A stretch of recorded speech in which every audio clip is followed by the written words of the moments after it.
Hello all. Till now, we learned the complete architecture of Cohen's self-organizing map. Then we looked upon the three processes which are competition, cooperation, and a synaptic weight updation in Cohen's self-organization. So this lecture aims to trace the Cohen self-organizing map with an example. So let us start. First of all, let us try to generalize the sample or input representation and weight representation of the Cohen self-organizing map. Let us start from here. Let there be m samples provided to us, and there are n features, means m samples distributed over n number of features. Then it can be represented using a two-dimensional matrix. Here 1 to m represents the sample numbers, then 1 to n represents the features. Now this row number 1 denotes that sample number 1. This is sample number 1. Sample number 1 has feature f11 under the feature number 1, having f12 as the value of feature under feature number 2, and in the same way having value f of 1n under the nth feature. And in the same way all the samples will be represented using this feature matrix. Now by looking at the number of features, we can design the Cohen's self-organizing map. The map will look like this. Here is the presynaptic layer, that one is the postsynaptic layer. Presynaptic layer will contain n neurons. Why? Because there are n number of features in the given samples provided to us. So these will be n in numbers, and our postsynaptic layer contains L number of neurons. Suppose this kth neuron is connected with all the neurons in the presynaptic layer, then the weight vector corresponding to this kth neuron will be given by W of k, which will be WK1, means the weight associated with feature number 1 and connected with k. Then K2 means weight given to the H, which is connecting feature number 2 to the kth neuron, and so on. So this is vector represents the weight with which kth neuron is connected with the presynaptic layer. In the same way, we will be having L number of vectors, L number of weight vectors. These L number of weight vectors can be represented using the weight matrix. So again, uh, just like your feature matrix, it is your weight matrix. Row wise there are L number of rows because there were L number of neurons in the postsynaptic layer, and n number of columns were there because there were n number of features. So n number of features were connected to each neuron in the output layer. So this matrix represents your weight matrix. So okay, now next is just try to recall the weight updation metric that we derived in the last class, means synaptic weight updation formula that was given by given for the kth neuron at time n plus 1 was equal to the value, its old value, plus eta multiplied by your neighborhood, topological neighborhood at that time, and then multiplied by the difference between your input vector and your weight vector.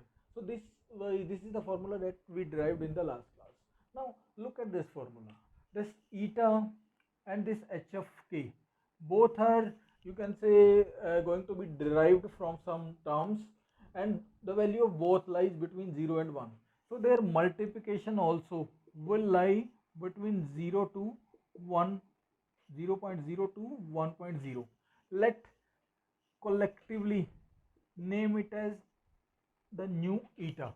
So we will be using this eta in the next numerical that we are going to trace using KSOM, using Cohen self-organizing map, and we will be using this value as a constant just to make our calculations simple. Now let us go to the example. Suppose that we are having four samples and which are distributed uh, in five features, and we want to make two clusters out of them. Then the coherence architecture for this problem can be drawn just like this. This is the presynaptic layer, and as we know that the samples contain four features, means all the samples are four featured samples. So we will be having four number of neurons in the presynaptic layer, and we want to have two clusters. So there will be two neurons in the output or post synaptic layer. Now each of these two neurons is connected to all the features, means one is connected to cluster number 1, 2 is also, 3 is also, 4 is also. So this is your weight vector for neuron number 1 in the output layer. This is weight vector W2 for neuron number 2 in the output layer. In general, W1 can be given as W11, comma W, means W11 denotes the weight on the edge, that is connecting neuron number 1 of the output layer to the neuron number 1 in the presynaptic or the input layer. In the same way, W21 denotes the connection between neuron number 1 in the output layer and neuron number 2 in the input layer, or feature number 2 in the input layer. Then W41 denotes the connection between neuron number 1 in the output layer and neuron number 4 in the presynaptic or the input layer. In the same way, we can write the values of weights connecting the neuron number 2 to the input layer. So for this particular problem, the weight matrix given to us is this, means this is the weight vector for neuron number 1 of the output layer. This is the weight vector for neuron number 2 in the output layer. You can just interrelate these two matrices, and we are provided with four samples, and each sample contains four features. So this is the input matrix represented as a 2D space, where I1, I2, I3 and I4 are taken as rows, and F1, F2, F3 and feature 4 are taken as the columns. Further, the value of eta, let us assume that it is equal to 0.9. We will be keeping it as constant.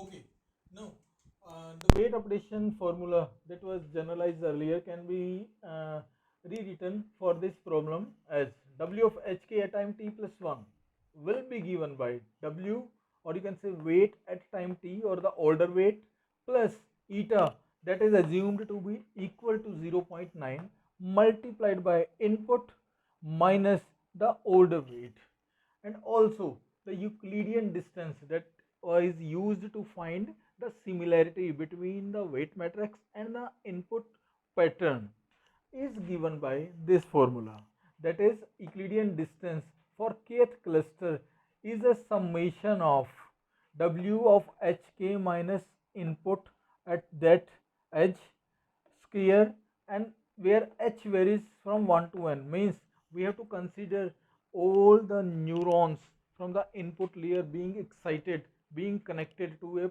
the kth neuron in the output layer, and input as well as the older weights are to be considered for calculation of this Euclidean distance. Now, as we know that there are only two neurons, neuron number 1 and neuron number 2 in the output layer. So let us try to calculate Euclidean distance for cluster, or for neuron number 1, for cluster number 1, using this input matrix and this weight matrix. And always remember that these weights were initialized randomly between 0 to 1. So as according to this formula for Euclidean distance, ED1 will be W of hk. W of hk means this is the weight matrix for your first neuron, and this is the input at first neuron in the input layer, then second neuron, then third neuron, then fourth neuron for the pattern number 1. So pick up the first weight, that is this one. This one is equal to 0.2, and pick up the input at this neuron. This is equal to 1. So 0.2 minus 1 square, plus now go to the second input, this F2. This is equal to 1, and its weight, this is this one weight. So this is weight is equal to 0.6. So 0.6 minus 1 square, and further the third weight and third input, third weight is 0.5. This is this one, and features value is 1. Further the fourth weight is 0.9, and its value is plus minus 1, so it will become plus 1 and square of it. So all in all, it will become, what will be its value? Try to calculate. 0.2 minus 1.8 square, this much, then this much, then this much, approximately it will be coming out to be 4.66. Try to calculate. And in the same way, calculate the Euclidean distance for the second cluster. So for second cluster, we are going to consider the same input pattern, means this one, but the second weight vector means W2. So it will be equal to 0.8 minus 1 square plus 0.4 minus 1 square plus 0.7 minus plus 1 square plus 0.3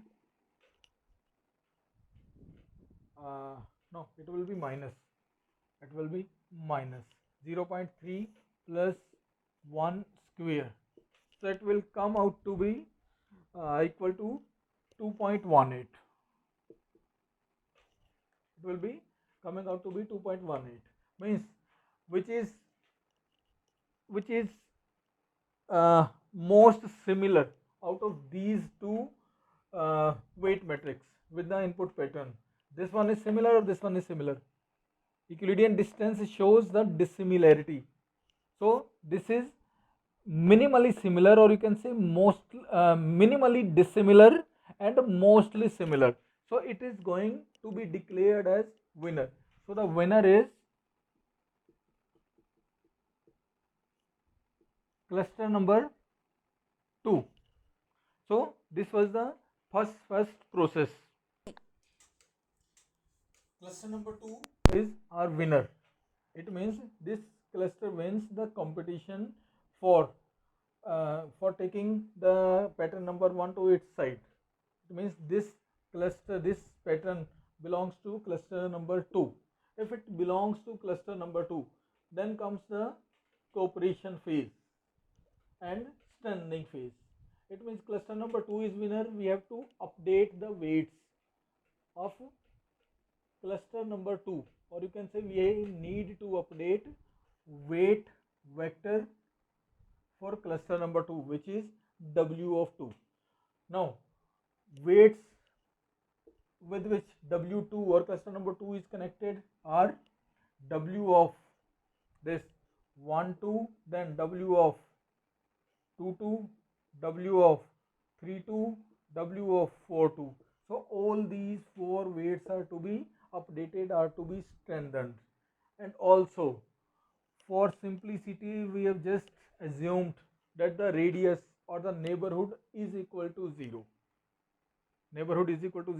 So none other than the winner will strengthen or will update its weight. Now let us see how these 4 weights are to be updated.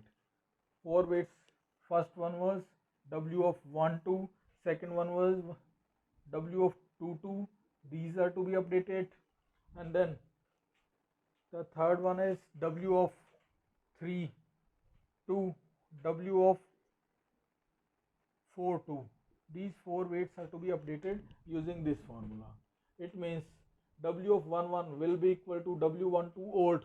W1 2 old was equal to 0.8 plus eta is equal to 0.2 multiplied by XH, means the input which connects weight W1 to cluster number 2, which connects input feature number 1 to cluster number 2. So what is the weight which, okay, let us rework it out.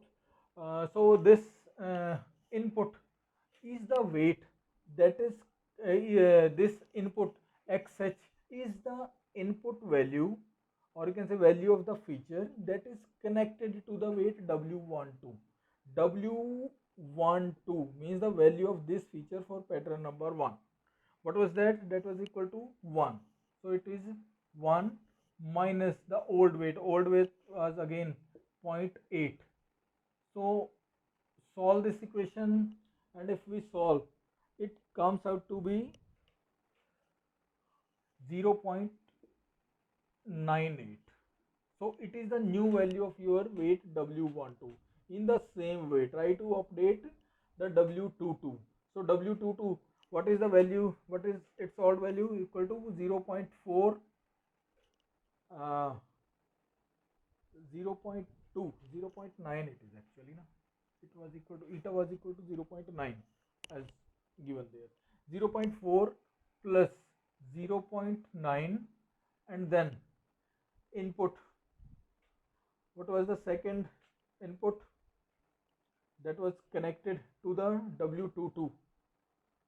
This was that W22. So the input was equal to 1 and minus the old value was equal to 0.4. So try to solve this. It will come out to be equal to 0.94. Try to solve this. Now come to the third weight, that is W of 32.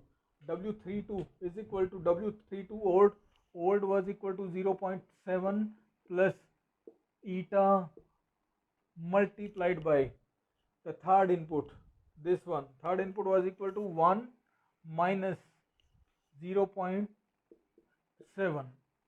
Solve this, and after solving you'll find that it is 0.97. Now the next weight, that is 42. 42 old was equal to 0.3 plus 0.9 the value of eta. Then the fourth input was equal to minus 1 minus 0.3. Solve this, it will come out to be equal to minus 0.87. So these are the updated weights. It means we will just replace or modify these weights as we calculated earlier. So this is equal to 0.98,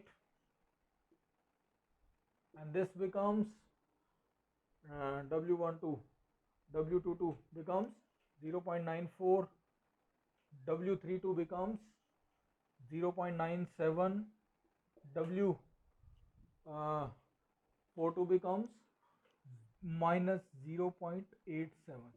So these are our new weights. What after this?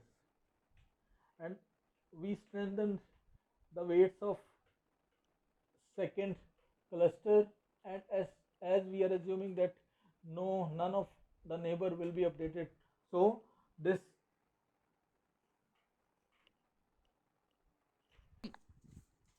now this is our new weight matrix, and input matrix remain the same. Now pick up the second input pattern, that is I2, and apply this I2 along with the new weight matrix and calculate the Euclidean distance for cluster number 1, Euclidean distance for cluster number 2.